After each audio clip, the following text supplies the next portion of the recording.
Hi guys, today's video, tinanggal ko na yung music. Punta tayo ng Walmart. First time pong pumunta ang Walmart. Kaya yan, sige. Meron siyang newspapers kung saan makikita yung price ng mga pwede mong bilhin. Ayan, hawak-hawak ko lang siya. Ganun lang yan. Kasi naman merong copyright voice yan. Tapos, dito sa aisle na to, dami-daming klaseng bread. Kaya lang walang palaman. Gusto ko sana. O yan pa.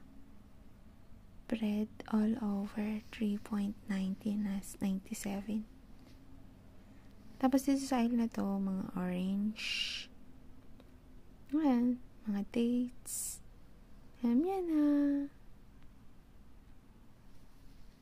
Different kinds of kamatis ba yun? Vegetables? Fruit? Bread pa yun. Grabe, parang tanga lang. Sige, video ng video. Walang magawa kasi yan eh. Kaya ayan, sige. Pwede yung pang ano yan, pang hamburgers.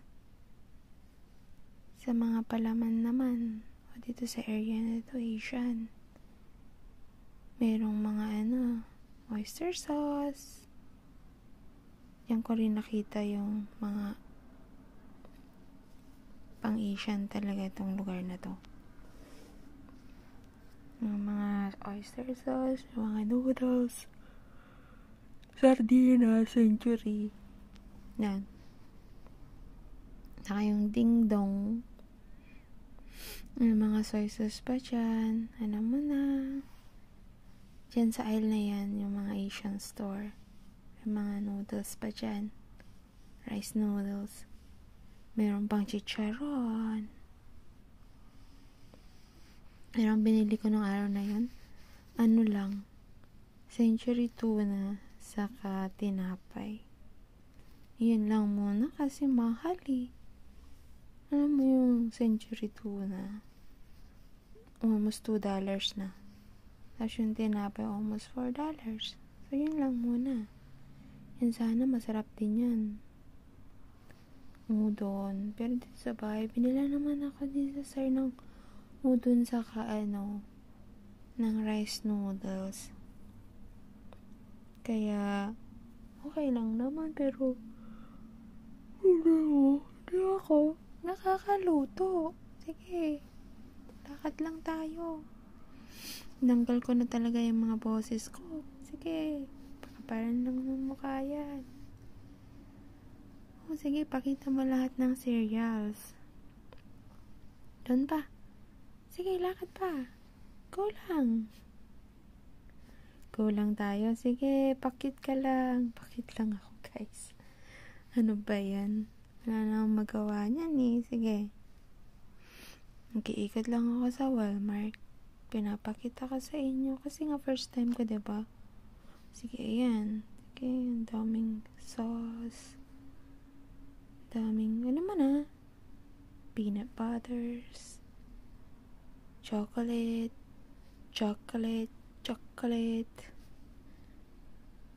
Daming cereals. Saka drinks. Paikot-ikot na lang ako yun, guys. Kasi, naman, para lang makakuha tayo. Ito yung frozen food na favorite ko sana. Mahal naman. Grabe yung mga sausages, $9.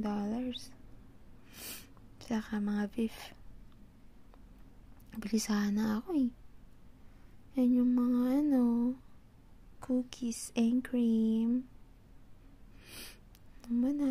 Pasta. Mga soup. Meron pa yan dun sa likod na supermarket pero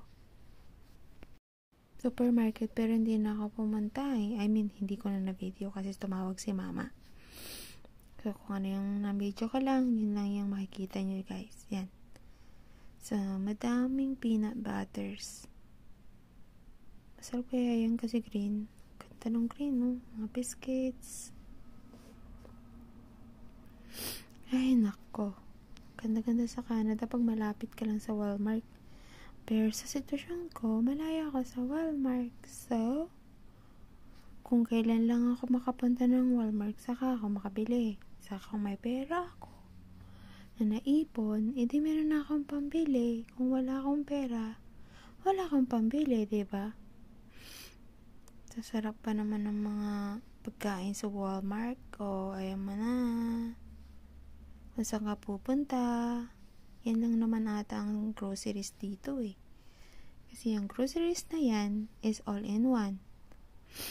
Meron siyang cellphone shops, meron siyang mga damit, may grocery stores, yung mga frozen foods, goods, like ice cream, pizza, what else? Kung ano-ano pa. Sa likod yan may mga damit, tindahan ng damit, tindahan ng gadgets, tindahan ng mga gamit-gamit sa bahay. Kaya lang, hindi ko na na-video. Okay guys, balik tayo dito.